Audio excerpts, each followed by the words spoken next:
Yes, bana tuko hapa katika uwanja wa kimataifa wa Julius Nyerere kumpokea mwimbaji wa nyimbo za Injili ambaye ametokea nchini Kongo kwa ajili ya tour ambazo amekuja kuzifanya hapa nchini Tanzania. Huyu si mwingine ni Solange. Tuko hapa na yeye tunakwenda kuzungumza naye mambo mengi ambayo na wewe bila shaka unatamani kuyasikia kutoka kwake. Amekuja Tanzania kufanya nini na mengineyo mengi ambayo tutamani kuyasikia kutoka kwake.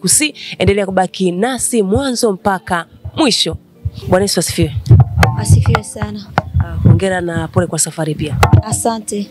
Sawa. Kwa yule ambaye ndo kwa mara kwanza na kutazama, Simba kama ukajitambulisha majina yako japokuwa tayari nilikuwa nimeshakutambulisha.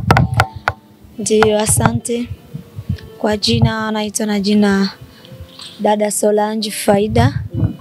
Niko mwimbaji wa nyimbo za Injili.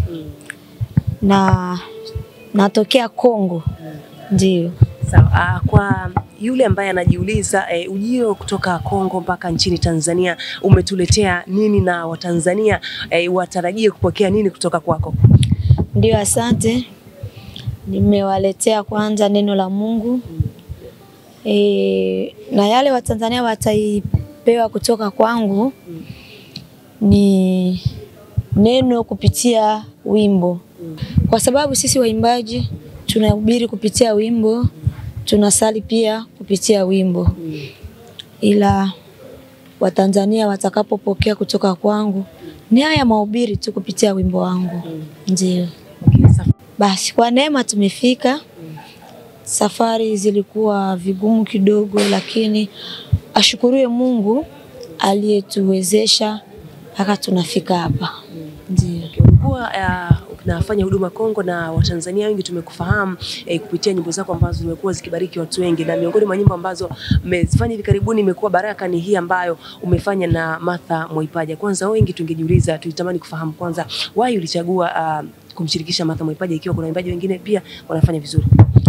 Ndio, nilishirikisha Martha Mwaipaja ni kwa sababu ni mwimbaji ambaye nampenda sana. Na mara nyingi nimebarikiwa kupitia nyimbo zake. Ndio maana niliona bora nimshirikishe, nifanye naye collab katika wimbo wangu pia.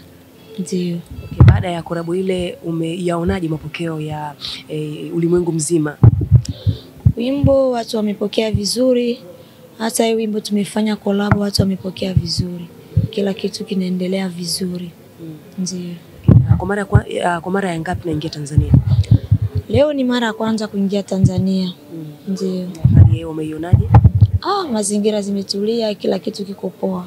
Ndio. Tumefika Tanzania, tutegemee pia korabo na waimbaji wengine pia? Ndio. Naweza sema ndio kama Mungu anaruhusu. Kwa sababu kuna waimbaji wengi wa Tanzania ambapo moyo wangu nawapenda sana. Na kila mara nafikiria pia kufanya kolabo nao. Wakikubaliana na mimi nitafanya kolabo nao. Ndio. Tofauti uko vipi kati ya waimbaji wa Kongo na Tanzania ikiwa tayari umeshafanya kolabo na baadhi ya waimbaji wa kutoka hapa nyumbani kwetu Tanzania?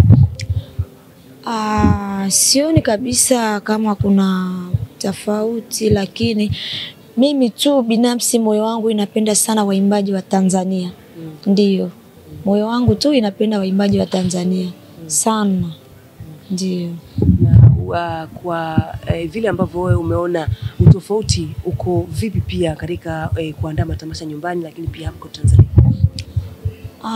Utofauti sio zaidi, lakini kwetu sisi kama watu wa huduma tunapenda sana kushirikiana na waimbaji za nchi za jirani kwa kuendelea na kwa kupata maonyo zaidi.